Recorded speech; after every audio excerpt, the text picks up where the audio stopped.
Lily was developing normally. She was moving her limbs. She had pretty good head control.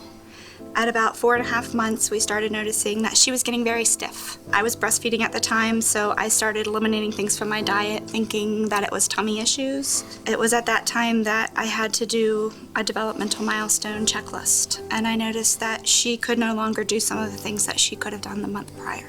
When her cry changed, she started with a really, really high-pitched cry. And I immediately called some of my friends that happened to be pediatric nurses, and they said, that's not a good sign.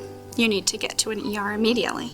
We went right into the ER. We were met back there with a neurologist who took us back, and we did a CT scan, and we had results knowing that there was white matter on the brain, something I'll never forget hearing. That evening, we were given the diagnosis of Krabbe.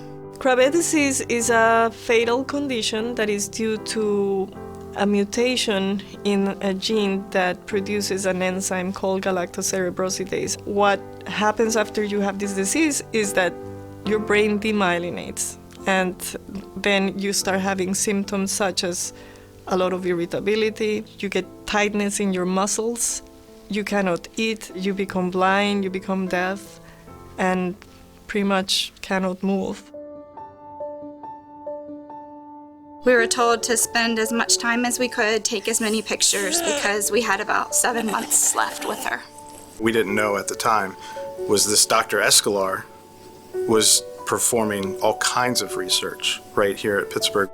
I contacted her office. She let us know that it was time critical that we could get up here as soon as possible. Every minute that we wasted, the disease was taking something else from our daughter.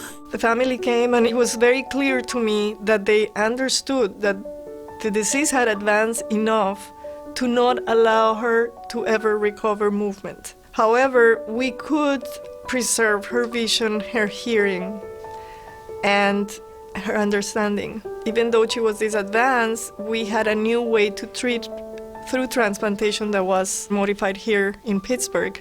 And the family felt that between having her as a very disabled child and letting the disease progress so that she would die by 2 years of age, they would want to treat her. We came up here to Pittsburgh and we found that hope that we were looking for. She said that we needed to meet with Dr. Schultz here at the hospital if we were at all interested in doing a transplant. We were able to pull out probably the fastest cord blood transplant that we've ever performed, and we have been very excited that this procedure has stopped the progression of the disease. 5 months ago was supposed to be the end of her life, and here we're looking at 10 to 15 years now because of the doctors here at Pittsburgh. Lily is doing as well as we thought she could do from our initial evaluation. The family now has a child that has disabilities, but they are very, very happy with the fact that they are having more time to enjoy their daughter.